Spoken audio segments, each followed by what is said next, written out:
Hello friends, welcome to online study kingdom. दोस्तों, आप सभी की डिमांड पर यहाँ पर रोजगार विद अंकित पब्लिकेशन जो है अंकित भाटी सर की बुक को यहाँ पर हम लोग कवर करेंगे। और जिन लोगों के पास बुक है अपना बुक देखें और वीडियो से रिवाइज भी कर सकेंगे। यहाँ पर जो है ये पूरा जो है नए सिलेबस पर आधारित है। और यहाँ पर आप देख सकते हैं इनका इंडेक्स है, सामान्य ज्ञान है, जो कि आप जानते हैं आपकी सिलेबस में 2500 प्रश्न पूछे जाने हैं। सामान्य हिंदी है, सिलेबस के हिसाब से आप देख सकते हैं क्या क्या आपकी सिलेबस में है, वही चीज़ें यहाँ पर आप देखने को मिल रही हैं। इसके बाद आप देखेंगे आपका सामान्य गणित का है। सामान्य गणित के पार्ट को मैं बिल्कुल नहीं कराने वाला हूँ, ठीक है। तो यहाँ पर जो आपकी ग्राम समाज है, सामान्य हिंदी है, सामान्य ज्ञान, इनको मैं कंप्लीट करवा दूंगा। और ये सभी जो टॉपिक दिए गए हैं ये सभी के सभी मैं करवा दूंगा, ठीक है। केवल मैथ को छोड़ दीजिएगा, बाकी सब मैं कंप्लीट करवा दूंगा। तो इसमें आप टू द पॉइंट नोट देखेंगे। उसके बाद कुछ प्रीवियस ईयर के क्वेश्चंस दिए गए हैं, उनको कवर किया जाएगा। और इसी तरह इसको टॉपिक बाय टॉपिक कंप्लीट करते चलेंगे। तो दोस्तों, आज की इस वीडियो में जो कवर करने वाले हैं वो कवर किया जाएगा भारतीय इतिहास को। भारतीय इतिहास में 3 तरह के जानते हैं कि प्राचीन, मध्यकालीन और आधुनिक। तो आज की इस वीडियो में प्राचीन भारत का इतिहास कवर किया जाएगा। और इसी के माध्यम से आप लोग बताइएगा, यदि आपको यह सीरीज अगर पसंद है तो आगे कंटिन्यू किया जाएगा। तो कमेंट करके ज़रूर बताइएगा। सीरीज अगर अच्छी लगी है तो जारी रखा जाएगा, आप लोगों के ऊपर डिपेंड है दोस्त। तो आइए प्राचीन इतिहास को कवर करते हैं। हेरोडोटस को इतिहास का पिता कहा जाता है। उन्होंने 5वीं सदी ईसा पूर्व हिस्टोरिका नामक पुस्तक की रचना की थी। इतिहास का पिता किसे? हेरोडोटस को। इन्होंने कौन सी पुस्तक की रचना की थी? हिस्टोरिका। प्राचीन टीलों अथवा स्मारकों का उत्खनन कर वहां से प्राप्त वस्तुओं एवं कलाकृतियों के आधार पर क्रमिक ऐतिहासिक विश्लेषण करना पुरातत्व विज्ञान कहलाता है। रेडियो कार्बन डेटिंग ऐसी विधि है जिसके द्वारा यह पता लगाया जाता है कि कोई वस्तु किस काल से संबंधित है। Radio carbon dating. भारत की संदर्भ में प्राचीनतम अभिलेख मध्य एशिया की बोगाज़कोई से प्राप्त हुआ है, जिसमें इंद्र, मित्र, वरुण व नासत्य नामक वैदिक देवताओं का उल्लेख मिलता है। भारत के नाम का सर्वप्रथम उल्लेख हाथीकुंभा अभिलेख में मिलता है। इसकी रचना कलिंग नरेश खारबेल द्वारा कराई गई थी। सबसे पुराने अभिलेख हड़प्पा सभ्यता की मोहरों पर प्राप्त हुए हैं, जिन्हें अभी तक पढ़ा नहीं जा सका है या भावचित्रात्मक लिपि में लिखे गए हैं। सबसे पुराने अभिलेख जो पढ़े जा चुके हैं वह अशोककालीन दर्ज ईसा पूर्व 3री सदी से हैं और इन्हें सर्वप्रथम 1837 ईस्वी में जेम्स प्रिंसप नामक विद्वान द्वारा पढ़ा गया था। किस सन में? 1837 ईस्वी में। किसके द्वारा? James Prinsep. प्राचीन काल के अधिकांश सिक्के धातुओं के बनाए जाते थे। जिन सिक्कों पर कोई लेख या तिथि नहीं मिलती थी, केवल आकृति मिलती है, वह पंचमार्क या आहत सिक्के कहलाते हैं। सिक्कों पर लेख या तिथि उत्कीर्ण करने की परंपरा यूनानी शासकों ने प्रारंभ की थी। भारत में सर्वाधिक सिक्के मौर्योत्तर काल के मिलते हैं। गुप्त शासकों द्वारा सर्वाधिक सोने के सिक्के और कुषाण शासकों द्वारा सर्वाधिक शुद्ध सोने के सिक्के चलाए गए थे। सातवाहन शासकों द्वारा सर्वाधिक शीशे के सिक्के चलाए गए थे। प्राचीन भारत में मूर्तियों का निर्माण कुशाल काल में आरंभ हुआ। इस काल की गांधार कला पर विदेशी प्रभाव है, जबकि मथुरा कला पूर्णतः स्वदेशी है। भरहुत, बोधगया और अमरावती की मूर्तिकला में जनसाधारण की जीवन की सजीव झांकी मिलती है। अंतर भारत के मंदिर नागर शैली, दक्षिण भारत की उसको उत्तर भारत करिए, ठीक है। उत्तर भारत की जो मंदिर है वो नागर शैली, दक्षिण भारत के मंदिर द्रविड़ शैली तथा दक्षिणापथ के मंदिर बेसर शैली में निर्मित हैं। तो यहाँ टू द पॉइंट में आप इतना याद रखो, ठीक है, कि उत्तर भारत के जो मंदिर हैं वो नागर शैली के हैं और दक्षिण भारत में देखेंगे तो द्रविड़ शैली, दक्षिणापथ मंदिर देखेंगे तो बेसर शैली बेसिकली नागर और द्रविड़ शैली का मिश्रित रूप होता है। हिंदुओं के धार्मिक साहित्य में वेद, रामायण, महाभारत एवं पुराण आदि मिलते हैं। रामायण की रचना महर्षि वाल्मीकि एवं महाभारत की रचना महर्षि वेदव्यास द्वारा की गई थी। कौटिल्य का अर्थशास्त्र एक महत्वपूर्ण विधि ग्रंथ है। इसमें प्राचीन भारतीय राजतंत्र और अर्थव्यवस्था की जानकारी मिलती है। अभिज्ञान शाकुंतलम कालिदास की एक महत्वपूर्ण रचना है। फोक्यो की चीनी यात्री फाहयान की रचना है जो गुप्त शासक चंद्रगुप्त द्वितीय के काल में भारत आया था। अक्सर आपके एग्जाम में पूछा जाता है कि चीनी यात्री फाहयान किस शासक के काल में आया था, तो चंद्रगुप्त द्वितीय। उनकी जो रचना है वो फोक्यो की है, ठीक है। CU की ह्वेनसांग की रचना है, किसकी? ह्वेनसांग की, और यह हर्षवर्धन के समय 629 ईस्वी में भारत आए थे। अगला प्रश्न है तहकीक हिंद, जिसको किताब उल हिंद भी कहा जाता है, और यह अलबरूनी की रचना है। अलबरूनी महमूद गजनबी की समकालीन थे। बढ़ते हैं अगले चैप्टर की ओर, दैट इज सिंधु सभ्यता। हड़प्पा सभ्यता की उत्खनन कार्य पुरातत्व विभाग के महानिदेशक सर जॉन मार्शल के निर्देशन में हुआ था। हड़प्पा नगर की खुदाई राय बहादुर दयाराम साहनी के द्वारा 1921 ईस्वी में एवं मोहनजोदड़ो की खुदाई राखल दास बनर्जी ने 1922 ईस्वी में कराई थी। हड़प्पा सभ्यता का विस्तार उत्तर में मांडा, जम्मू कश्मीर से लेकर के दक्षिण में अहमदाबाद महाराष्ट्र एवं पश्चिम में सुतकांगडोर बलूचिस्तान से पूर्व में आलमगीरपुर मेरठ उत्तर प्रदेश तक है। आपसे अक्सर एग्जाम में पूछा जाता है, दक्षिणी उत्तर पश्चिमी छोर मालूम होना चाहिए। सिंधु घाटी सभ्यता का जो विस्तार है यदि आप देखेंगे तो उत्तर साइड में जो बताया जा रहा है इसका उत्तर साइड हो गया, और ये आपका पूर्वी छोर है, और दक्षिणी हो जाएगा, और ये पश्चिमी है। तो हड़प्पा या सिंधु घाटी सभ्यता का जो विस्तार है वह उत्तर में आपका जो जम्मू कश्मीर का मांडा रीजन है, मांडा है, ठीक है, यह स्थल आ जाता है जम्मू कश्मीर में है। साउथ में कहाँ तक विस्तार है, तो महाराष्ट्र में कौन सा स्थल है? दैमाबाद, ठीक है, ये दैमाबाद है महाराष्ट्र का। पश्चिम में पश्चिम वाला जो स्थल है बेसिकली आपका पाकिस्तान में पड़ जाता है, वो है सुतकांगडोर बलूचिस्तान पाकिस्तान में। वहीं पर पश्चिम में जो है यूपी का एक स्थल है, दैट इज आलमगीरपुर, ठीक है, जो कि ये आपका हिंडन नदी पर पड़ता है, ठीक है। अक्सर आपसे एग्जाम में पूछ लिया जाता है कौन सा स्थल किस नदी पर स्थित है या किस स्थल के पास कौन सी नदी है। चलिए आगे बढ़ते हैं। अगला पॉइंट है कि सात सैंधव स्थलों दैट इज हड़प्पा, मोहनजोदड़ो, चन्हूदड़ो, कालीबंगा, बनावली, लोथल, धौलावीरा को नागर की संज्ञा प्रदान की गई है। तो याद रखो, आपसे अक्सर एग्जाम में पूछ लिया जाता है कि जो सिंधु घाटी सभ्यता है वो कैसी रही, ग्रामीण रही या नगरीय रही है, तो नगरीय रही, ठीक है, याद रखना है। इस सभ्यता की विशेषता उत्तम नगर नियोजन एवं संचार व्यवस्था थी। लोथल से विश्व का प्राचीनतम गोदीबाड़ा प्राप्त हुआ है। तो गोदीबाड़ा कहाँ से मिलता है? लोथल से। यही सब आपके एग्जाम में पूछे जाने वाले फैक्ट होते हैं।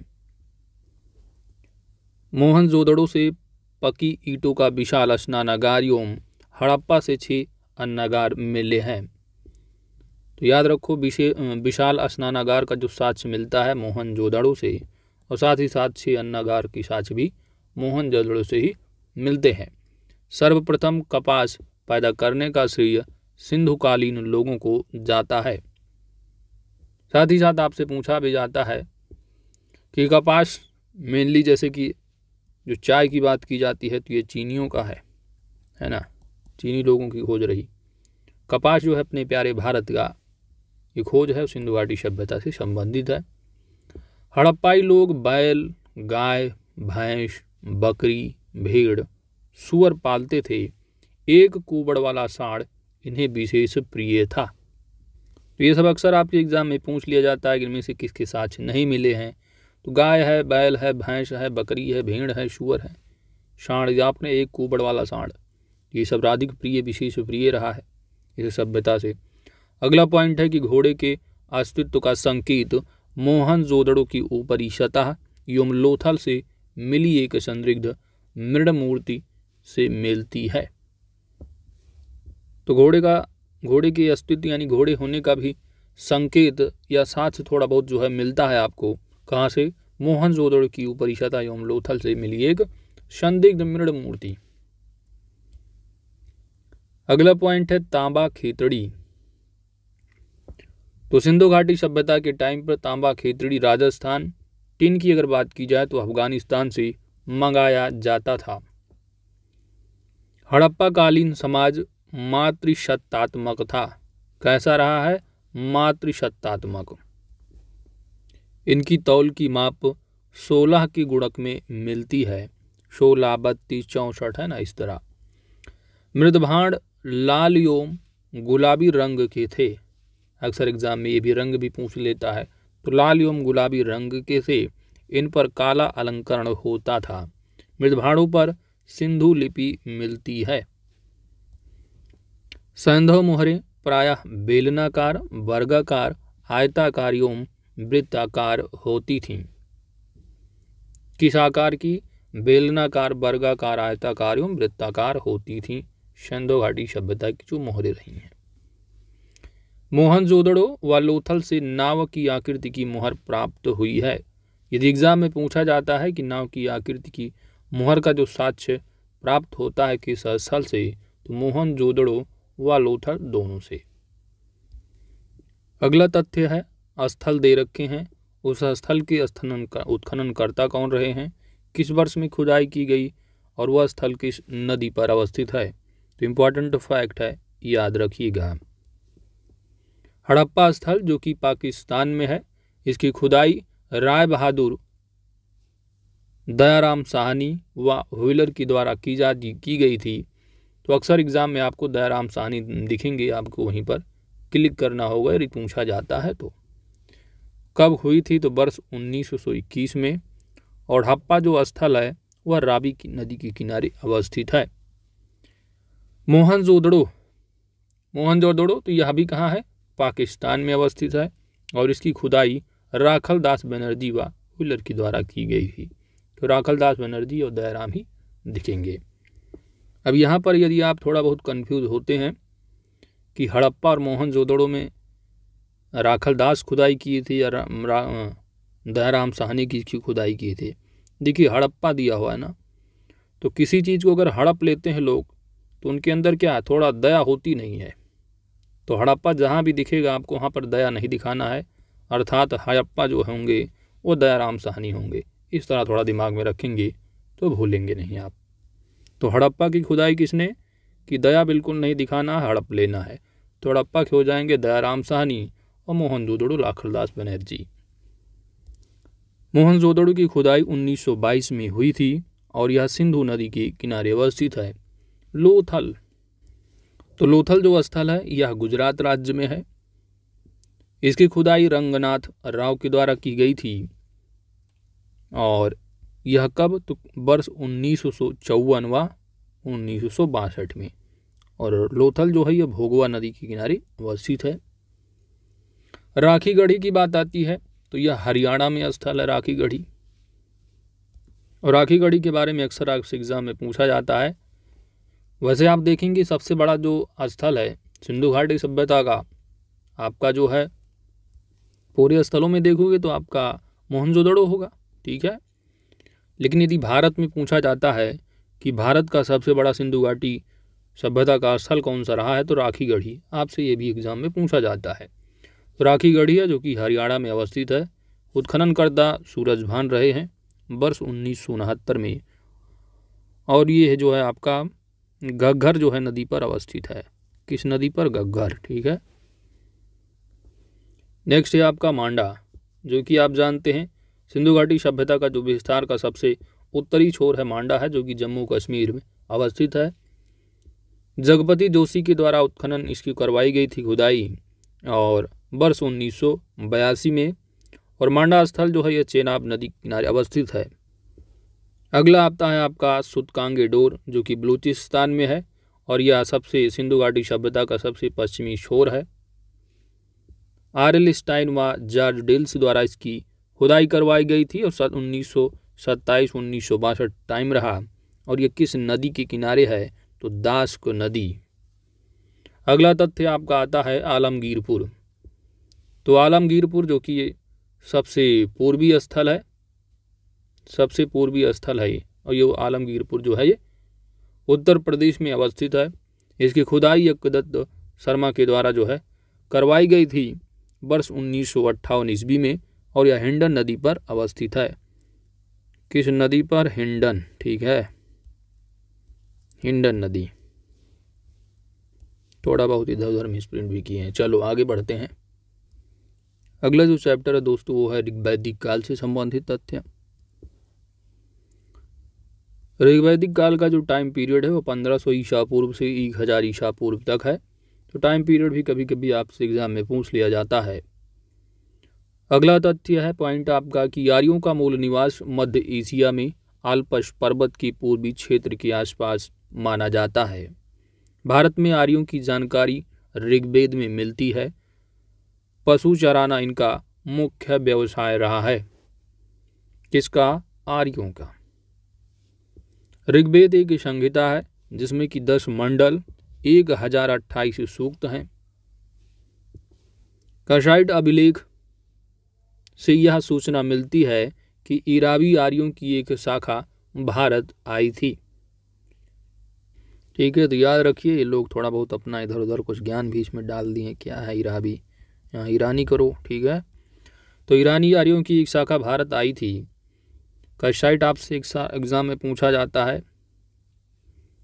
कस्सी अभिलेख है, साथ ही साथ मितन्नी करके पूछा जाता है। ठीक है, तो कतन्नी और मितन्नी जो अभिलेख रहे कस्सी मितन्नी, इससे जो है पता चलता है कि ईरानी जो है आर्यों की एक शाखा क्या है? भारत आई थी। अगला तथ्य है ऋग्वेद की मंडल 2 से लेकर के 7 प्राचीनतम अंश हैं। 10वां जो मंडल है वो सबसे अंत में जोड़ा गया है। तो ऋग्वेद में कितने मंडल हैं? कितने मंडल हैं? 10 मंडल है। जो 10वां मंडल है वो सबसे अंत में जोड़ा गया है। सबसे प्राचीन जो माने जानते हैं 2 से लेकर के 7 तक। कौन सा मंडल किसको समर्पित है आगे हम लोग देखेंगे, जिसमें कि 9वां मंडल आपसे अक्सर पूछ लिया जाता है किसको समर्पित है, तो सोम को समर्पित होता है। चलिए आगे बढ़ते हैं। 7वें मंडल में दशराज युद्ध का वर्णन मिलता है। जो परुष्णी जो नदी है, जैसे कि आधुनिक नाम जो है आजकल रावी नाम सुनते, इसका प्राचीन नाम या परुष्णी का आधुनिक नाम पूछा जाता है, तो याद रखो रावी है। तो 7वें मंडल में जो दशराज युद्ध का वर्णन मिलता है कौन से मंडल में? ऋग्वेद के 7वें मंडल पर। और यह जो युद्ध है दशराज युद्ध, यह परुष्णी रावी नदी के तट पर लड़ा गया था। याद रखिएगा दोस्तों, दशराज युद्ध अगर पूछा जाता है, दस राजाओं का जो युद्ध रहा है किस नदी पर लड़ा गया था, तो परुष्णी रावी नदी के तट पर। और यह जानकारी किस मंडल में मिलती है? ऋग्वेद की 7वें मंडल में। नेक्स्ट है 10वें मंडल की भाग पुरुष सूक्त में चतुर्वर्ण व्यवस्था की स्थापना की गई है। चतुर्वर्ण का व्यवस्था का जो बात की जाती किस मंडल में? याद रखो 10वें मंडल में। जन शब्द का उल्लेख सर्वाधिक बार 275 बार हुआ है, जबकि इंद्र शब्द का वर्णन 250 बार हुआ है। योम गंगा का वर्णन एक बार हुआ है। तो सबसे अधिक बार किस शब्द का उल्लेख हुआ है पूछा जाता है तो आपको लगाना होगा जन शब्द, उसके बाद इंद्र है। पुरंदर इंद्र की उपाधि है जिसका अर्थ है दुर्ग को तोड़ने वाला। ऋग्वेद में नियोग प्रथा एवं विधवा विवाह के प्रचलन का आभास मिलता है। बाल विवाह का कोई उदाहरण नहीं मिलता है। यदि एग्जाम में पूछ लिया जाता है कि निम्नलिखित में से ऋग्वेद के संबंध में सही कथन कौन सा है, पहला कथन डाल दिया जाए कि ऋग्वेद में नियोग प्रथा एवं विधवा विवाह के प्रचलन यानी प्रचलित रहा। बी ऑप्शन में डाल दिया जाएगा बाल विवाह का कोई उदाहरण नहीं मिलता ऋग्वेद में। सी ऑप्शन में डाल दे उपरोक्त दोनों। डी में डाल दे उपरोक्त में से कोई नहीं। तो आपका सही जवाब होगा पहला, केवल और केवल ए। तो इस तरह एग्जाम में क्वेश्चन फ्रेम किए जा सकते हैं। वैसे यहाँ पर आपसे ज़्यादातर वन लाइनर फैक्ट ही पूछा जाने वाला है क्योंकि 10+2 लेवल होगा एग्ज़ाम का, तो यूपीएससी की तरह स्टेटमेंट बना के नहीं देने वाले हैं। चलिए अगला प्रश्न है आपका, गाय को सर्वोत्तम धन माना जाता था ऋग्वेद में। गाय के लिए होने वाले युद्धों के लिए गविष्ठ शब्द का प्रयोग हुआ है। और ज़्यादातर आपसे ये भी पूछा जाता है अगन्या किसके लिए यूज किया गया था, तो गाय के लिए जो है अगन्या शब्द यूज किया जाता। ठीक है, गाय को मारना बहुत बड़ा पाप रहा है, तो सर्वोत्तम धन रहा है ऋग्वैदिक काल का गाय। राजा का पद अनुवांशिक हो चुका था जो कि सभा समिति विदथ एवं गढ़ जैसे संगठनों की सहायता से शासन करता था। ऋग्वेद में उषा, अदिति एवं सूर्या आदि देवियों का वर्णन मिलता है। ऋग्वेद का 9वां जो मंडल है वह सोम देवता को समर्पित है, सोम देवता की स्तुति में है। इन्हें वनस्पतियों का अधिपति माना गया है। किसको? सोम देवता को, वनस्पतियों का अधिपति। पोषण पशुओं के देवता थे और मारुत को आंधी के देवता के रूप में जाना जाता है। ऋग्वेद में शिव के लिए एक मन्न में श्रैम्बक शब्द का उल्लेख मिलता है। कौन से शब्द? तो शिव के लिए मन्न में श्रैम्बक शब्द का। चलिए आगे बढ़ते हैं अगले चैप्टर की ओर। तो आप देख रहे हैं चैप्टर वाइज बिल्कुल छोटे छोटे महत्वपूर्ण नोट दे रखे हैं। अगला चैप्टर है उत्तर वैदिक काल। टाइम पीरियड 1000 ईसा पूर्व से 600 ईसा पूर्व। उत्तर वैदिक काल की मुख्य रचना सामवेद, यजुर्वेद, अथर्ववेद, ब्राह्मण ग्रंथ, आरण्यक एवं उपनिषद हैं। अथर्ववेद में परीक्षित को मृत्युलोक का देवता माना गया है।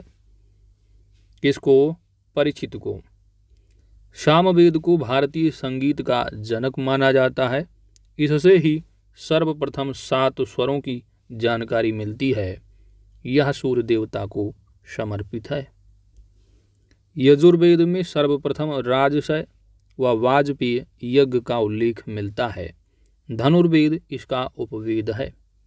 किसका? यजुर्वेद का। तो अक्सर आपसे एग्जाम में यजुर्वेद, सामवेद, ऋग्वेद इन सभी के उपवेद भी पूछे जाते हैं। तो याद रखो यजुर्वेद का उपवेद कौन सा है? धनुर्वेद। इसके संकलनकर्ता कौन से रहे हैं? विश्वाभिज थे। ठीक है, तो याद रखो यजुर्वेद की क्या है? धनुर्वेद। धनुर्विद्या वगैरह अपना चलाने की बात सैन्य अभ्यास से संबंधित रहे हैं।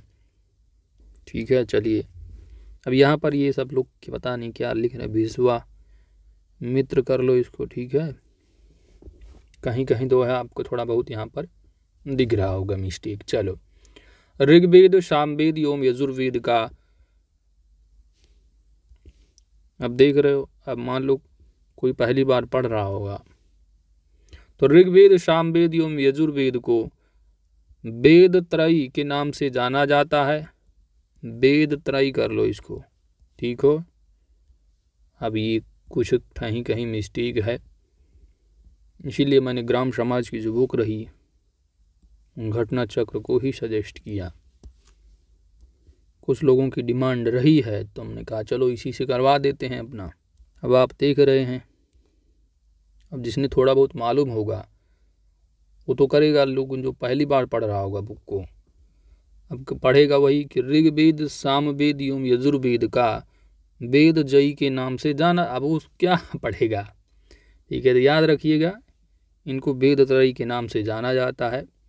ऋग्वेद सामवेद और यजुर्वेद, जो कि अथर्ववेद आता है वो बाद में आया था, तो इसको वेद त्रयी में नहीं गिना जाता है, ठीक है। अथर्ववेद को ब्रह्मवेद यानी श्रेष्ठ वेद भी कहा जाता है और इसका नाम अथर्वा ऋषि के नाम पर पड़ा है। इसका उपवेद शिल्प वेद है जिसकी रचयिता विश्वकर्मा थे। सामवेद व अथर्ववेद की ब्राह्मण ग्रंथ क्रमशः पंचविश और गोपथ हैं। भारतीय दर्शन का पिता उपनिषदों को माना जाता है। उपनिषदों की कुल जो संख्या है वो 108 है।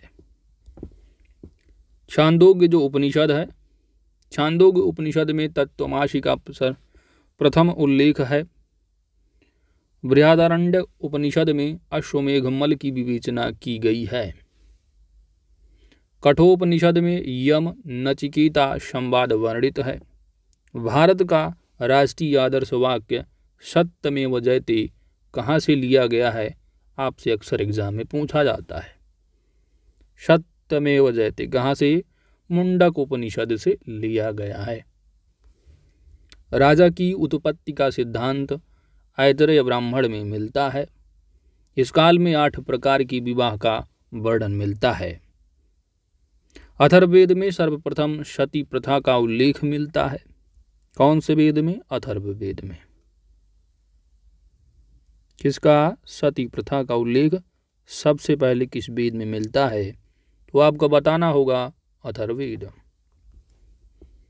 इस समाज का मुख्य व्यवसाय क्या रहा है, कृषि था। सिक्कों का प्रचलन निष्क शतमान वृषण के रूप में होता था। राजा द्वारा कर या नजराना लिया जाता था जिसका अधिकारी संग्रहित होता था। सोमरस आर्यों का मुख्य पेय पदार्थ था। मुख्य पेय पदार्थ आर्यों का क्या था, सोमरस। सृजन के देवता प्रजापति को सर्वोच्च स्थान मिला था। अगला चैप्टर है जैनिज्म और बुद्धिज्म का। जैन धर्म के प्रथम तीर्थंकर ऋषभदेव या आदिनाथ थे। 22 तीर्थंकर ऋषिनेमि को ऋग्वेद में वासुदेव का भाई बताया गया है। 23वें तीर्थंकर पार्श्वनाथ थे, जबकि जैन धर्म के संस्थापक वर्धमान महावीर 24वें तीर्थंकर थे। इनका जन्म 540 ईसा पूर्व में वैशाली के निकट कुंडग्राम बिहार में हुआ था। इनके पिता का नाम सिद्धार्थ और माता का नाम त्रिशला था। इनकी पत्नी का नाम क्या था, यशोदा, व पुत्री का नाम प्रियदर्शना था। क्या था, प्रियदर्शना, ठीक है। तथा इनके दामाद कौन थे, तो जामाली थे। 30 वर्ष की आयु में गृह त्याग किया और 12 वर्ष पश्चात ज्ञान की प्राप्ति और अरहत निर्ग्रंथ जिन और कैवलिन की उपाधि प्राप्त की। तो कैवलिन या कैवल्य शब्द आपसे एग्जाम में अक्सर पूछा जाता है। इनके प्रमुख शिष्य मक्खलीपुत्र गोशाल थे। महावीर ने अपना प्रमुख उपदेश राजगृह में दिया था। यहाँ पर आपसे एग्जाम में पूछा जाता है, जो कि आपने धमाद के बारे में देखा, जमाली, ठीक है। महावीर स्वामी की ये पहले जो है शिष्य ही रहे हैं। प्रमुख शिष्य यहाँ पर दिया गया है मक्खलीपुत्र गोशाल, ठीक है। तो अगर पहला पूछा जाता है तो जमाल ही लगाना आपको। अगला तथ्य है 72 वर्ष की आयु में पावापुरी बिहार में 468 ईसा पूर्व में सस्तिपाल के मल्ल गणराज्य के प्रधान के यहाँ इनकी मृत्यु हो गई थी। जैन धर्म के 5 व्रत कौन से, अहिंसा, सत्य, अस्तेय, अपरिग्रह एवं ब्रह्मचर्य थे। महावीर स्वामी ने इसमें ब्रह्मचर्य को जोड़ा था। यदि एग्जाम में आपसे पूछा जाता है कि जैन धर्म के जो प्रवर्तक रहे हैं महावीर स्वामी, इनके द्वारा कौन सा जोड़ा गया निम्न में से। ब्रह्मचर्य में या तो आपको याद रखना है कौन सा इन 5 व्रतों में जोड़े गए थे, वह था ब्रह्मचर्य। ठीक है, सत्य, अहिंसा, अस्तेय और अपरिग्रह क्या है, ब्रह्मचर्य को जोड़ा गया था। बाकी जो 23वें तीर्थंकर रहे उन सभी के द्वारा जोड़ा गया रहा। 24वें तीर्थंकर के द्वारा ही ब्रह्मचर्य शब्द को जोड़ दिया गया था जैन धर्म में।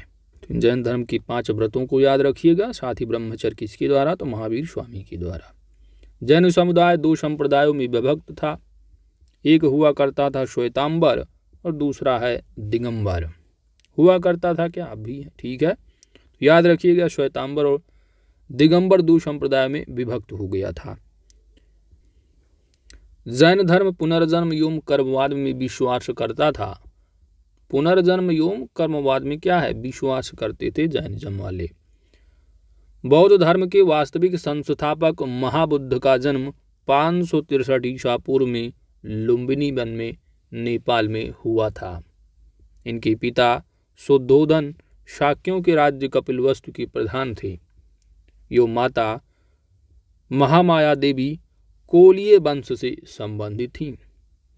तो पिता देख रहे हैं आप, शुद्धोधन किस वंश से रहे, शाक्य वंश से। माता दूसरे वंश से रही, कोलीय वंश।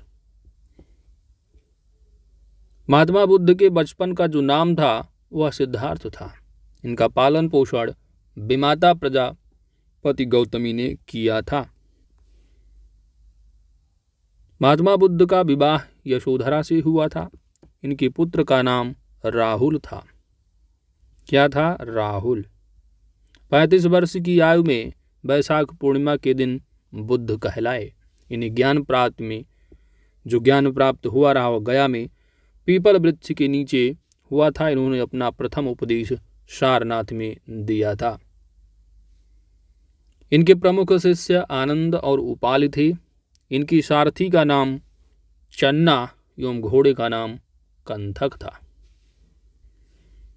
483 ईसा पूर्व में 80 वर्ष की आयु में इनकी मृत्यु कुशीनगर या कुशीनारा उत्तर प्रदेश में हुई थी। बौद्ध धर्म ईश्वर और आत्मा को नहीं मानता था। बौद्ध धर्म ईश्वर और आत्मा को नहीं मानता था। वहीं पर जो जैनिज्म वाले रहे हैं वो तो पुनर्जन्म और कर्मवाद को मानते थे। लेकिन यहीं पर बौद्ध धर्म वाले क्या है, ना तो ईश्वर को मान रहे ना ही आत्मा को। ईश्वर नहीं है, ना कोई आत्मा है। बौद्ध धर्म के 3 प्रमुख अंग हैं, बौद्ध, संघ और धम्म। तो बहुत ही शार्ट नोट दे रखे हैं। चलिए अगला चैप्टर है आपका महाजनपद और मगध साम्राज्य से संबंधित। पहला तथ्य है कि बौद्ध ग्रंथ अंगुत्तर निकाय और जैन ग्रंथ भगवती सूत्र में 16 महाजनपदों का उल्लेख मिलता है। तो याद रखिएगा 16 महाजनपदों का उल्लेख कहाँ मिलता है, अक्सर एग्जाम में आपसे पूछा जाता है। तो अक्सर आपसे जो पूछा जाता है वही आपको विकल्प में मिलेगा, अंगुत्तर निकाय। ठीक है, यही सब आपको दिखाना होगा। वहाँ पर भगवती सूत्र दिखता है तो वहाँ पर लगाना। अंगुत्तर निकाय आपसे अक्सर पूछा जाता है। लिच्छवी गणराज्य को विश्व का प्रथम गणतंत्र माना जाता है। वैशाली किसकी राजधानी थी, लिच्छवी गणराज्य की। ठीक है, ये सब चीज़ें आप करंट में भी पढ़ते होंगे कि वैशाली को जो है एक वर्ल्ड हेरिटेज में भी शामिल किए गए हैं। चलिए असमक कौन सा महाजनपद, 16 महाजनपदों में एकमात्र जनपद दैट इज असमक वह महाजनपद था जो दक्षिण भारत में स्थित था। एग्जाम में पूछा जाता है कि निम्नलिखित महाजनपदों में से कौन सा महाजनपद दक्षिण भारत में अवस्थित था, याद रखना असमक। नेक्स्ट है आपका पॉइंट अंग। तो अंग महाजनपद की राजधानी चंपा थी जो पूर्वी महाजनपद था। मल्ल गणराज्य की राजधानी कुशीनगर या पावापुरी थी जहां गौतम बुद्ध की मृत्यु हुई थी।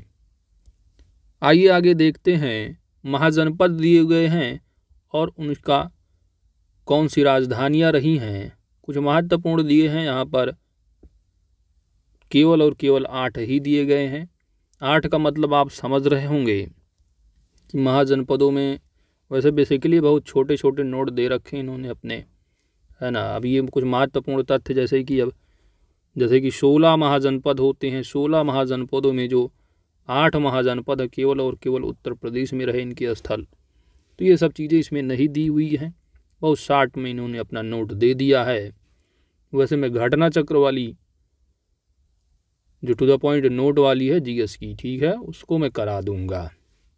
अब कुछ लोगों की डिमांड रही है, चल लो कर लो, कवर कर लो, कोई दिक्कत नहीं है।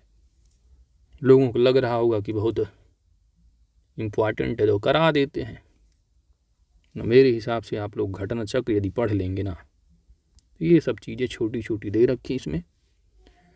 चलो, महाजनपद है मगध, तो मगध की राजधानी गिरिब्रज ये राजगृह है। काशी की राजधानी वाराणसी, कौशल की श्रावस्ती अयोध्या, मत्स्य है तो विराटनगर होगा। अस्मक की राजधानी पोटन या पोटली है। गांधार की राजधानी तक्षशिला। अवंती राजधानी उज्जैन और माहिष्मती है। तो अवंती बेसिकली इसमें ज़्यादा डिटेल में है, टू द पॉइंट छोटे छोटे में करके उन्होंने ख़त्म कर दिया है, ठीक है। और घटना चक्र वगैरह आप पढ़ेंगे तो आपको सब डिटेल मिलेगा। लेखपाल वाली घटना चक्र जीएस कवर करिएगा, ठीक है। अब इसको मैं कंप्लीट जरूर करवा दूंगा, आप लोगों की डिमांड है, लग रहा होगा काफ़ी अच्छी है तो कवर कर लो, कोई दिक्कत नहीं है। मेरे हिसाब से घटना चक्र द बेस्ट। चलो भाई, अवंती, तो अवंती में बेसिकली आप यदि पूछा जाता है उत्तरी अवंती तो आपको लगाना होगा उज्जैन, वहीं पे दक्षिणी अवंती का पूछा जाता है तो महिष्मती लगाना। कुरु की राजधानी है इंद्रप्रस्था। चलिए आगे बढ़ते हैं अगले चैप्टर की ओर। अगला चैप्टर है मगध साम्राज्य। मगध के सबसे प्राचीन राजवंश का संस्थापक बृहद्रथ था, जो जरासंघ का पिता और वसु का पुत्र था। गिरिव्रज की स्थापना वसु ने की थी। हर्यक वंश की स्थापना बिंबिसार ने की थी। इस वंश की पितृहंता वंश भी कहा जाता है। बिंबिसार ने अपने राजवैद्य जीवक को अवंती परेश चंड प्रदीत की पोलियो के इलाज के लिए भेजा था। अजातशत्रु के शासनकाल में गौतम बुद्ध की मृत्यु हुई थी। इसके समय बौद्ध संगीत का आयोजन हुआ था। उदयन ने गंगा का सोन नदियों की संगर पर पाटलिपुत्र नगर की स्थापना की थी। इसने पाटलिपुत्र को मगध साम्राज्य की राजधानी बनाया। शिशुनाग वंश का संस्थापक शिशुनाग था। इसने अवंती को जीतकर अपनी साम्राज्य में मिला लिया था। इसने वैशाली को अपनी राजधानी बनाया। कालाशोक के समय द्वितीय बौद्ध संगीत का आयोजन वैशाली में हुआ था। नंद वंश का संस्थापक महानंदिन था, लेकिन दासी पुत्र महाजन महापदनंद द्वारा इसकी हत्या कर दी गई और वह स्वयं शासक बन गया। इसने एक राट की उपाधि धारण की। महापदमंद ने सर्वप्रथम कलिंग विजय की, जिसका वर्णन हाथी गुम्बा अभिलेख में मिलता है। तो अक्सर आपसे एग्जाम में पूछा जाता है कि कलिंग विजय की जानकारी या कलिंग युद्ध का वर्णन किस में मिलता है, तो हाथी गुम्बा, ठीक है। अब गुफा उफा क्या लिख रखे हैं, ठीक है। हाथी गुम्बा अभिलेख में साक्ष्य मिलते हैं इसके। पाड़िन महापदनंद की समकालीन और मित्र थे। नंद वंश का अंतिम शासक घनानंद था, जिसकी शासनकाल 326 ईसा पूर्व में सिकंदर ने उत्तर भारत पर आक्रमण किया था। तो बड़ा दिया हुआ है, ठीक है। जो भी है कहिएगा तो मैं इसको कंप्लीट कराऊंगा, वरना आप लोग कहिएगा तो घटना चक्र मेरे हिसाब से बेस्ट रहेगी। लेकिन कंप्लीट करा दूंगा इसको भी, ताकि आप लोगों के मन में रहे कि हाँ हमने कंप्लीट कर लिया है। बाकी बहुत छोटे छोटे नोट दे रखे हैं। अगला तथ्य है चाणक्य की मदद से चंद्रगुप्त ने घनानंद की हत्या कर दी। यो मगध में मौर्य साम्राज्य की स्थापना की। भारत पर आक्रमण करने में प्रथम सफलता हकमनी शासक द्वारा प्रथम को मिली रही है। सिकंदर के गुरु का नाम अरस्तु था। वह मकदूनियाई शासक फिलिप द्वितीय का पुत्र था। सिकंदर के आक्रमण का मूल कारण धन प्राप्ति की लालसा थी। सिकंदर आरंभी व पौरुष को हराने में सफल रहा। गांधार शैली पर यूनानी प्रभाव सिकंदर के आक्रमण के कारण ही दृष्टिगोचर होता। सिकंदर ने 2 नगर बसाए, बुकेपाला झेलम नदी पर तथा निकैया नगर विजयनगर पौरस पर विजय की स्मृति में। मेगास्थनीज यूनानी शासक सेल्यूकस निकेटर का राजदूत था। ये अक्सर एग्जाम में पूछा जाता है। पॉइंट, तो यूनानी जो शासक रहा सेल्यूकस निकेटर, किसका राजदूत? मेगास्थनीज। इसके अनुसार भारत में दास्य प्रथा नहीं थी, जिसका वर्णन इनकी किताब इंडिका में मिलता है। इंडिका के लेखक कौन? मेगास्थनीज। मुद्रा राक्षस के रचयिता विशाखदत्त थे, जो चंद्रगुप्त मौर्य को वृषल कहते हैं। 305 ईसा पूर्व चंद्रगुप्त मौर्य ने यूनानी शासक सेल्यूकस निकेटर को पराजित किया। सेल्यूकस ने अपनी पुत्री को हेलेना का विवाह चंद्रगुप्त मौर्य से कर दिया। चंद्रगुप्त ने जैनभित सुभद्रबाहु से शिक्षा लेकर श्रवणबेलगोला कर्नाटक में संलेखना विधि से अपने प्राण त्याग दिए। बिंदुसार अमित्रो तीर्थ चंद्रगुप्त मौर्य के बाद मौर्य वंश का शासक बना। वह आजीवक संप्रदाय का अनुयायी था। सीरिया के शासक का राजदूत डायमेकस इसके दरबार में आया था। अशोक ने 269 ईसा पूर्व राज्याभिषेक किया। यह बिंदुसार का पुत्र था। कौन? अशोक। मास्की गुर्जरा अभिलेखों में उसका नाम अशोक मिलता है। कौन सा अभिलेख? मास्की गुर्जरा। ठीक है, मास्की गुर्जरा अभिलेखों में 261 ईसा पूर्व कलिंग पर आक्रमण किया। अशोक की माता का नाम सुभद्रांगी था। इनके गुरु उपगुप्त थे। बौद्ध धर्म के प्रचार के लिए अपने पुत्र महेंद्र और पुत्री संघमित्रा को श्रीलंका भेजा था। तो यहाँ से एक तथ्य क्या इंपॉर्टेंट निकल कर आ रहा है कि अशोक जो रहे हैं वो बौद्ध धर्म के क्या है? अनुयायी थे। वृद्ध शिलालेखों की संख्या 14 है, जो कि 8 विभिन्न स्थानों से मिले हैं। अधिकांश शिलालेखों में अशोक का नाम देवानाम प्रिय है। अशोक के बौद्ध होने का सबसे सबल प्रमाण भालू बैराट शिलालेख है। स्तंभ लेखों की संख्या 7 है, जो विभिन्न 6 स्थानों से प्राप्त हुए हैं। टोपरा व मेरठ स्तंभ लेख को फिरोज शाह तुगलक द्वारा दिल्ली लाया गया। कौशाम्बी व प्रयाग स्तंभ लेखों की रानी का अभिलेख भी कहा जाता है। इसमें रानी कारुआकी व उनके पुत्र तीवर का वर्णन है। शाहबाजगढ़ी व मानसेरा अभिलेख खरोष्ठी लिपि में लिखे गए हैं।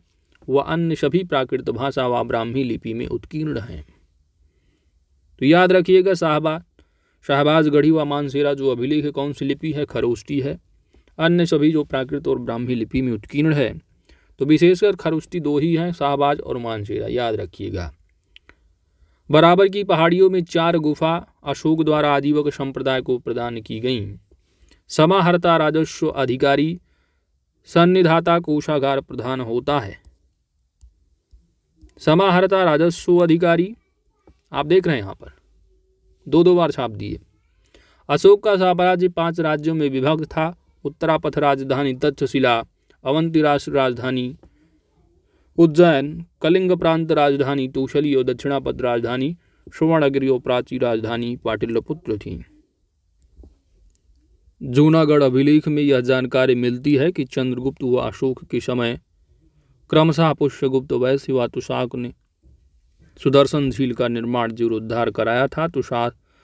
तुषास्फ ने जल निकासी हेतु नहर का भी निर्माण कराया था। पाड़, सुवर्ण, कारसापण इत्यादि प्रकार के सिक्के मिलते हैं। मौर्योत्तर काल का थोड़ा यहाँ पर डिवीजन देख लीजिए, देवी शासक और विदेशी शासक। तो देशी और विदेशी शासक कौन रहे मौर्योत्तर काल की? शुंग वंश वाले हो गए, गंडवंश, सातवाहन वंश और चेदी वंश, ये सभी देशी शासक रहे हैं। विदेशी में देखेंगे तो इंडो ग्रीक, शक और हिंद, पर्थियन और कुषाण, ये सभी मौर्योत्तर काल के विदेशी शासक रहे। बात करते हैं शुंग वंश की। तो शुंग वंश की स्थापना अंतिम मौर्य शासक बृहद्रथ ने की सेनापति पुष्यमित्र शुंग द्वारा की गई थी। अंतिम मौर्य शासक अक्सर एग्जाम में पूछा जाता है, कौन थे? तो बृहद्रथ थे। और शुंग वंश की स्थापना किसने किया? तो पुष्यमित्र शुंग के द्वारा। किसके सेनापति रहे? बृहद्रथ के। हर्षचरित के लेखक बाणभट्ट इसका उल्लेख करते हैं कि बृहद्रथ की हत्या पुष्यमित्र शुंग ने की थी। अयोध्या अभिलेख धनदेव से इस बात की पुष्टि होती है कि पुष्यमित्र शुंग ने 2 अश्वमेघ यज्ञ कराए, जिन्हें पतंजलि ने संपन्न किया। अंतिम शुंग शासक देवभूति था। अंतिम मौर्य शासक कौन था? बृहद्रथ था। उसके बाद शुंग वंश आता है, जो कि बृहद्रथ के सेनापति पुष्यमित्र शुंग के द्वारा स्थापना की जाती है। और अंतिम शुंग शासक कौन सा रहा है? देवभूति था, जिसकी हत्या उनके मंत्री वसुदेव ने कर दी और कंडवंश की नींव डाली। कंडवंश का अंतिम शासक कौन रहा है? सुशर्मन था, जिसकी हत्या सातवाहन शासक सिमुक द्वारा कर दी गई। और सातवाहन वंश का संस्थापक सिमुक था। पुराणों में इन्हें आंध्र कहा गया है। समझ रहे हैं? अंतिम में आते हैं, एक दूसरे हत्या करके दूसरा वंश चला देते हैं। चलो आगे देखो। सातकर्णी प्रथम का उल्लेख पेरिप्लस ऑफ द एरिथ्रियन सी में मिलता है। यह सातकर्णी की उपाधि देने वाला प्रथम शासक था सातकर्णी। सातवाहन शासक हाल ने प्राकृत में गाथा सप्तशती की रचना की। वशिष्ठ पुत्री पुलुमावी ने अपनी राजधानी पैठन प्रतिष्ठान में स्थापित की। यज्ञ श्री सातकर्णी के सिक्कों पर जहाज का चित्र है। ब्राह्मणों को भूमि अनुदान या जागीर देने वाले प्रथम शासक सातवाहन ही थे। सातवाहनों की राजकीय भाषा कौन सी थी? प्राकृत भाषा। सातवाहनों ने शीशे और पोटीन दैट इज तांबा प्लस सीसा के सिक्के चलाए थे। कलिंग के चेदी वंश का संस्थापक मेघवाहन था। खारबील इस वंश का सबसे प्रसिद्ध शासक था, जिसने भुवनेश्वर मंदिर का निर्माण कराया। तो भुवनेश्वर मंदिर का निर्माण किसने कराया? खारबील के द्वारा। हाथी गुफा जो हाथी गुम्बा अभिलेख है, इसके अनुसार जो खारबील रहा वो किस मत का अनुयायी रहा है? तो जैन मत का, जैन धर्म का। प्रसिद्ध हिंद यूनानी शासक मिनांडर दैट इज मिलिंद था और उसकी राजधानी पंजाब की शाकल में थी। सर्वप्रथम हिंद यूनानियों ने सोने के सिक्के चलाए थे। सोने के सिक्के सर्वप्रथम किसने? हिंद यूनानियों ने। गांधार कला पर यूनानी प्रभाव दिखाई पड़ता है, जिसे हेलेनिस्टिक आर्ट कहते हैं। सबसे विख्यात शासक रुद्रदामन प्रथम था, जिसकी जानकारी जूनागढ़ अभिलेख गुजरात से मिलती है। तो जूनागढ़ अभिलेख कहाँ अवस्थित है? कभी कभी अभिलेख और उनकी अवस्थिति से संबंधित मिलाने को भी पूछ लेते हैं, तो इन सब चीज़ों को ध्यान देना होता है। जूनागढ़ अभिलेख की अवस्थिति गुजरात से है और यह संस्कृत भाषा का अब तक प्राप्त प्राचीनतम अभिलेख है। यदि अक्सर एग्जाम में पूछा जाता है आपसे कि संस्कृत भाषा का प्राचीनतम अभिलेख अब तक का कौन सा, तो जूनागढ़ कहाँ अवस्थित? गुजरात में। सबसे महत्वपूर्ण पार्थियाई शासक गोंडो फर्निस था, जिसके शासनकाल में सेंट थॉमस ईसाई धर्म का प्रचार करने भारत आया था। कुषाणों की पहली राजधानी पुरुषपुर या पेशावर थी, जबकि मथुरा इनकी द्वितीय राजधानी रही। कुषाण शासक बिम कड़फिशीष शैव मतानुयायी था तथा उसने महेश्वर की उपाधि धारण की थी। कुषाण वंश का महानतम शासक कनिष्क था और अपने राज्यारोहण की उपलक्ष्य में इसने एक संवत चलाया, जो कि शक संवत नाम कहलाता है। ठीक है, तो याद रखो शक संवत किसके द्वारा चलाया गया था? तो यह कनिष्क शासक जो रहा कुषाण वंश का। ठीक है, याद रखो, इंपॉर्टेंट फैक्ट है। कनिष्क के दरबार में पार्श, अश्वघोष, वसुमित्र, नागार्जुन जैसे विद्वान एवं चरक जैसे चिकित्सक विद्यमान थे। अक्सर एग्जाम में पूछ लिया जाता है, इन्हीं में से नागार्जुन या चरक के बारे में पूछा जा सकता है, या अश्वघोष, ये किस दरबार से संबंधित रहे किसके? तो आपको मालूम होना चाहिए कनिष्क। कनिष्क के शासक में कश्मीर के कुंडलवन में चतुर्थ बौद्ध संगीत का आयोजन हुआ था। अब यहाँ आप घटना चक्र में आप पढ़ते हो, चारों डिटेल में मिल जाती चीज़ें। ठीक है, तो चारों जो संगीत, अभी देखिए अब इन्होंने चैप्टर ख़त्म कर दिया। अब वहीं पर अगर पूछ लिया जाए आपसे एग्जाम में कि जो चारों बुद्धिस्ट रही किसके शासन में काल में रही है, इसकी अध्यक्षता किसने की थी, कौन सी बौद्ध संगीत कहाँ हुई थी, चारों में से कोई पूछ सकता है। अब इसमें फैक्ट दिए नहीं हैं, समझ रहे हैं। तो आपको एक्स्ट्रा यानी घटना चक्र को अच्छे से कवर कराया जाएगा, उसको भी आप कवर कर लीजिएगा। और डिमांड रही है कुछ लोगों की, चलो भाई इसको भी कंप्लीट कर लो। कुछ लोगों को लगता है कि बेस्ट है, मेरे हिसाब से घटना चक्र ही बेस्ट ही है। ठीक है, चलो अगला पॉइंट देख लेते हैं। मथुरा कला के सर्वप्रथम संरक्षक कुषाण ही थे और गंधार कला यथार्थवादी और मथुरा कला आदर्शवादी है। अब यहाँ पर थोड़ा यहाँ पर दिया नहीं है, देख लो। देखो 4 संगीतियाँ रही हैं बौद्ध संगीत में, है ना। पहली जो संगीत हुई थी, पहली जो रही है वो आपका स्थान जो रहा वो राजगृह में हुआ था। ठीक है, राजगृह में 4 लगभग 83 ईसा पूर्व टाइम पीरियड रहा है। दूसरा आप देखेंगे अध्यक्षता भी पूछा जाता है, किसके काल में रही ये भी पूछा जाता है। ठीक है, तो यहाँ पर आप अजातशत्रु करिएगा पहले में, अजातशत्रु। ठीक है, सारी घटना चक्र में जो कि मिलेंगे। अब यहाँ पर नहीं दिए, पता नहीं कौन सा 60 नोट बना दिए हैं, जो भी है ठीक है। इसके बाद आप देखेंगे दूसरा जो हुआ रहा तो अजातशत्रु शासनकाल में अध्यक्षता भी पूछा जाता है, तो महाकश्यप थे। ठीक है, कौन रहा है, महाकश्यप आपसे पूछा जाता है। दूसरा संगीत जो रही है द्वितीय बौद्ध संगीति, राजगृह के बाद आता है वैशाली। ठीक है, तो वैशाली में हुआ था, टाइम पीरियड लगभग वो 383 ईसा पूर्व, घटते हुए में चलेंगे। ठीक है, और किसके टाइम पीरियड में रहा दूसरा, तो कालाशोक। ठीक है, पहला अजातशत्रु, दूसरा कालाशोक, चौथे जो लास्ट वाला रहा कनिष्क वाला रहा, और कालाशोक के बाद तीसरा जो रहा है वो अशोक के टाइम पीरियड का रहा है। और अशोक के टाइम पीरियड वाला जो रहा है वो पाटलिपुत्र में रहा है, अक्सर आपसे एग्जाम में पूछा जाता है, जिसकी अध्यक्षता मोगालिपुत्र ने की थी। ये सब चीज़ें पूछी जाएंगी, घटना चक्र में अच्छे से कवर किया जाएगा। ठीक है, चलो आगे बढ़ते हैं। अगला चैप्टर है आपका संगम काल। संगम काल के संगम टाइम पे जो सम्मेलन रहे उनको आप देख लो। यहाँ पर प्रथम जो है अगस्त ऋषि की अध्यक्षता की थी और संरक्षक पांड्य शासक रहे, स्थान मदुरई रहा है। सदस्य कितने रहे आप देख सकते हैं, द्वितीय है, तृतीय दे रखा है पांड्य शासक मदुरई।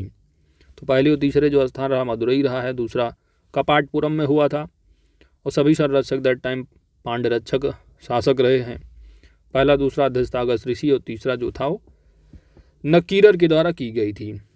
अगला तथ्य है पांड्य राज्य का सर्वप्रथम उल्लेख मेगास्थनीज ने किया था। उसने कहा था कि राज्य अपने मोतियों के लिए प्रसिद्ध था। येडियो ने पांड्य वंश का सर्वप्रथम शासक था, जबकि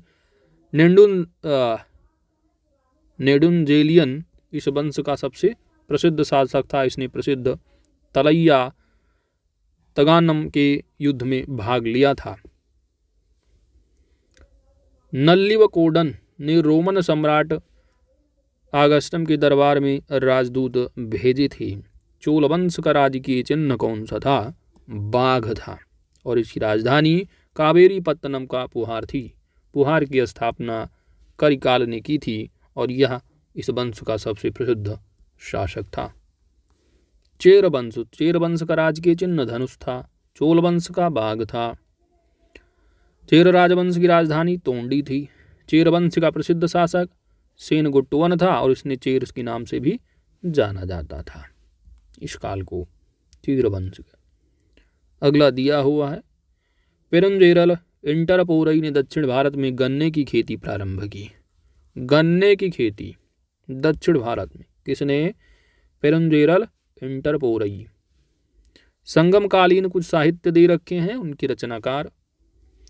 तोलकाव्यम रचनाकार कौन थे, तो तोलक धीर थे। ये देखो शिल्पाधिकारम आ गया, शिल्पाधिकारम। ठीक है, जिसमें कि 16 महाजनपदों की बात की जाती, तो इसको भी अक्सर एग्जाम में पूछा जाता है, इसको याद रखो। रचनाकार इसके इलांगो आदिगल हैं। मणिमेखलई है, ये भी पूछा जाता है। शीतलई सत्तनार इसके रचनाकार हैं। बढ़ते हैं अगले तथ्य की ओर। अगला चैप्टर है गुप्त काल। गुप्त वंश का प्रथम शासक श्रीगुप्त था, जबकि चंद्रगुप्त प्रथम को राजवंश का वास्तविक संस्थापक माना जाता है। तो गुप्त वंश का संस्थापक कौन, चंद्रगुप्त प्रथम। पहला शासक कौन, श्रीगुप्त। चंद्रगुप्त प्रथम ने लिच्छवी राजकुमारी कुमार देवी से विवाह किया था तथा चांदी के सिक्के चलाए थे। 319 और 20 ईस्वी में गुप्त संवत चलाया था। B.A. स्मिथ ने समुद्रगुप्त को भारत का नेपोलियन कहा है। ठीक है, तो अक्सर एग्जाम में आपसे अक्सर पूछ लिया जाता है कि भारत का नेपोलियन निम्नलिखित में से किसको कहा जाता है, तो समुद्रगुप्त को कहा जाता है। ठीक है, और समुद्रगुप्त को भारत का नेपोलियन कहा किसने था, तो B.A. स्मिथ ने। समुद्रगुप्त ने कविराज की उपाधि धारण की थी। चंद्रगुप्त द्वितीय ने विक्रमादित्य की उपाधि धारण की थी। चंद्रगुप्त द्वितीय के समय चीनी यात्री फायान भारत आया था। तो अक्सर एग्जाम में पूछा जाता है चीनी यात्री फायान किसके शासन या किसके टाइम पर भारत आया था, चंद्रगुप्त द्वितीय। चंद्रगुप्त के दरबार में जो महान विद्वान रहे, अक्सर एग्जाम में पूछ लिया जाएगा इनमें से कि कालिदास, हरिशीण, बैताल भट्ट या धन्वंतरी में से कौन विद्वान जो है चंद्रगुप्त के दरबार से संबंधित रहे, तो आपको लगाना होगा उपरोक्त सभी। कुमारगुप्त प्रथम के शासनकाल में नालंदा विश्वविद्यालय की स्थापना की गई थी। तो नालंदा विश्वविद्यालय की स्थापना किसके शासनकाल में, कुमारगुप्त प्रथम। स्कंदगुप्त इस वंश का अंतिम प्रतापी शासक था जिसने शक्रादित्य की उपाधि धारण की थी। प्रथम हूण आक्रमण इसी के शासनकाल में हुआ था। स्कंदगुप्त ने सौराष्ट्र प्राप्त लिख रखा प्रांत। ठीक है, स्कंदगुप्त ने सौराष्ट्र प्रांत का राज्यपाल फणदत्त को बनाया था। अरण्य अभिलेख, ठीक है, अरण्य अभिलेख से पूछा जाता है, तो सती प्रथा का प्रथम अभिलेख साक्षी है। यदि आपसे पूछा जाए कि सती प्रथा का प्रथम जो साक्ष्य मिलता है कौन सा अभिलेख संबंधित है, तो अरण्य अभिलेख याद रखना है, जिसमें उल्लेख है कि गोप राज की पत्नी इसके साथ जलकर सती हो गई थी। अगला तथ्य है विष्णुगुप्त तृतीय गुप्त साम्राज्य का अंतिम शासक था। फिर है कि मंदिर दे रखे हैं और कौन से मंदिर किन स्थल पर हैं यहाँ पर बताए गए हैं। विष्णु मंदिर अरण्य मध्य प्रदेश में है। शिव मंदिर हुमरा मध्य प्रदेश है। विष्णु मंदिर तिंगवा मध्य प्रदेश। दशावतार मंदिर देवगढ़ उत्तर प्रदेश में है और कृष्ण मंदिर भीतरगांव उत्तर प्रदेश में है। चंद्रगुप्त द्वितीय के शासनकाल को कला और साहित्य का स्वर्णकाल माना जाता था। तो याद रखो, अक्सर एग्जाम में अगर पूछ लिया जाता है कि कला और साहित्य का स्वर्णकाल किसके शासनकाल को माना जाता है, चंद्रगुप्त द्वितीय। शून्य के सिद्धांत और दशमलव प्रणाली का श्रेय गुप्त काल को प्राप्त है। अगला आता है हर्ष और उसका साम्राज्य। पुष्यभूति वंश का संस्थापक पुष्यभूति था। इनकी राजधानी थानेश्वर थी। 606 ईसा पूर्व 606 ईस्वी हर्षवर्धन 16 वर्ष की आयु में इस वंश का शासक बना और इसने थानेश्वर के स्थान पर कन्नौज को अपनी राजधानी बनाया। यदि एग्जाम में पूछा जाता है कि कन्नौज को राजधानी जो बनाया गया था किसके द्वारा, थानेश्वर के स्थान पर कन्नौज की राजधानी बनाने वाले हर्षवर्धन रहे। हर्षचरित पुस्तक का लेखक बाणभट्ट थे। ठीक है, हर्ष का दरबारी कवि रहे हैं, तो बाणभट्ट रहे हर्ष के लेखक और किसके दरबार से संबंधित रहे हैं, हर्षवर्धन। रुद्रसेन हर्ष के समय से ही भारत आए थे और जो कि 15 वर्ष भारत में रुके। यहोल अभिलेख के अनुसार पुलकेशिन द्वितीय से युद्ध में हर्ष की पराजय हुई और यह युद्ध नर्मदा नदी के तट पर लड़ा गया था। हर्ष शिव एवं सूर्य का उपासक था और इसकी उपाधि शिलादित्य थी। अगला चैप्टर दक्षिण भारत के कुछ राज्यों की बात की जा रही है। वाकाटक वंश का संस्थापक विंध्य शक्ति था और इसकी राजधानी बेरार थी। हुएनसांग द्वितीय का विवाह चंद्रगुप्त द्वितीय की पुत्री प्रभावती से हुआ था। पुलकेशिन द्वितीय चालुक्य वंश का सबसे प्रतापी और प्रसिद्ध शासक था। हुएनसांग इसके दरबार में आया था। तो हुएनसांग किसके दरबार में, पुलकेशिन द्वितीय।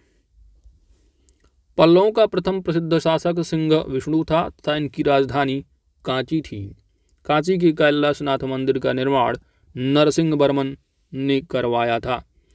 तो याद रखिएगा, कैलाशनाथ जो मंदिर कांची में अवस्थित है इसका निर्माण किसके द्वारा करवाया गया था, नरसिंह वर्मन द्वितीय। इंपॉर्टेंट फैक्ट है, पूछा जाता है। अगले कुछ तथ्य हैं, कुछ दर्शन दे रखे हैं इंपॉर्टेंट, उनकी प्रतिपादक कौन से रहे हैं, तो अक्सर एग्जाम में यहाँ से पूछे जाते हैं तथ्य। सांख्य दर्शन के प्रतिपादक कपिल मुनि थे। न्याय दर्शन गौतम ऋषि, योग दर्शन पतंजलि, वैशेषिक दर्शन, कणाद या उलूक रहे और मीमांसा के जैमिनी, वेदांत के बादरायण। उत्तर भारत 3 साम्राज्यों का काल। पाल साम्राज्य की स्थापना गोपाल ने की थी 750 ईस्वी में। पाल शासक धर्मपाल ने विक्रमशिला विश्वविद्यालय की स्थापना की थी। तो पाल वंश के संस्थापक जो रहे हैं गोपाल थे। और इसके बाद आते हैं धर्मपाल, और धर्मपाल के द्वारा ही जो है ये विक्रम विश्वविद्यालय अक्सर एग्जाम में पूछा जाता है कि इसकी स्थापना किसके द्वारा की गई थी, तो धर्मपाल के द्वारा की गई थी। गुर्जर प्रतिहार वंश का प्रथम वास्तविक शासक नागभट्ट प्रथम था। प्रतिहार वंश का सबसे विख्यात शासक मिहिर भोज था, जिसने आदि वाराह की उपाधि धारण की थी। बगदाद निवासी अल मसूदी ने गुर्जर साम्राज्य की, ठीक है, तो याद रखिए पता नहीं क्या राज माना था। यहाँ पर अक्सर एग्जाम में आपसे ये पूछा जाता है कि जो